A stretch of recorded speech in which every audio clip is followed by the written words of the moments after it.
Well, welcome to another episode of Student Success HQ. Today we're going to talk about the to-do list and calendar and the role that they play in terms of being an effective student, making the best of the time that you have, and not dropping the ball on those things that need to be taken care of. Well, why? Why use a to-do list? The to-do list and calendar are very powerful tools and play an important role in achieving goals. The intent in using them is to increase productivity and to release the mind from having to keep track of all that needs to be done. Sometimes when we carry everything around in our head, we spend too much time living and worrying about the future and all the things that we need to get done, as opposed to putting them into a system, a trusted system that we can rely on to remind us when we develop the habits of checking our to-do list. Developing the habit of dumping everything you need to do into a to-do list can bring a new freedom and release a huge mental burden. So what should a to-do list structure look like? David Allen, in his book Getting Things Done, breaks his to-do list into categories. He has an inbox where everything is just dumped into automatically. And then he'll have another category called things that need to be done today. Next is you move things from the inbox but are not necessarily today items. You move them into next items. And then you have those things that you would love to do, but you know, and realistically you're not going to get to them, at least not for some time. And they'll go into the someday maybe. And then if you have these projects, could be a major essay that you need to write. It could be a research paper that needs to be done. These ones have many different steps to it, and you take a project and you break it down into small to doable items. Inbox captures everything, and then items are moved into the various other categories. Getting Things Done goes into great detail on how to set up an organizational system, and it is excellent. However, I found it to be a very complicated system and tend to move towards keeping things simple. I abandon it. I still keep the basic principles in place, but I don't use everything necessarily that's there. At least until the habit of using a to-do list has been well developed. Then you can go for more detail.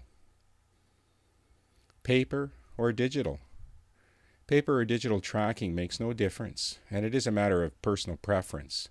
However, I tend to be a bit of a digital nerd and prefer to use my iPhone, my iPad, my MacBook Pro, and at work I use a Windows desktop computer. To keep all these devices in sync, I use Wunderlist. It can be found at www.wunderlist.com. The reason I like it so much is that it works on all devices: Mac, Windows, iOS, Android, anything and everything. It is totally free and does all the syncing for you. Reminders on iOS devices is fantastic. The only problem is it doesn't transfer well to my Windows computer at work.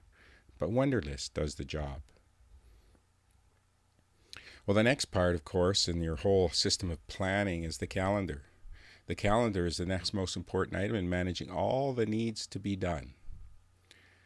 Use the calendar to schedule the time you need to complete specific items on your to-do list. So you actually schedule time with yourself to achieve things. I mean, if things on your to-do list can be done in 2 minutes or less, generally you're going to deal with them right away. If it's going to take longer than that, then it needs to go into your to-do list and eventually into your calendar. So you're now in the process of getting organized and moving consistently towards your goals. The 4 aspects of this system will keep you on track and provide a real sense of accomplishment. For instance, a long-term goal might be to graduate with a high school diploma or complete your college diploma or your university degree. Short-term goals may be set basically for 4 or 5 months in terms of a semester. And then your to-do list helps support those short-term goals, which in turn helps support the long-term goals. And the calendar is where you schedule the time to actually do the things that you need to take care of. It's a worthy system.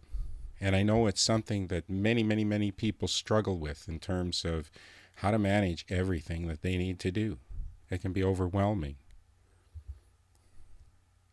In conclusion, I've kept the process here very simple to avoid being bogged down by too many details. There is, of course, a huge amount of more detailed information on all of these topics, but keeping it simple and developing the habits before delving into many complexities will keep it manageable. Student Success HQ is about keeping it simple, giving you the very basic skills that you need to keep yourself moving forward and being as effective as you can as a student.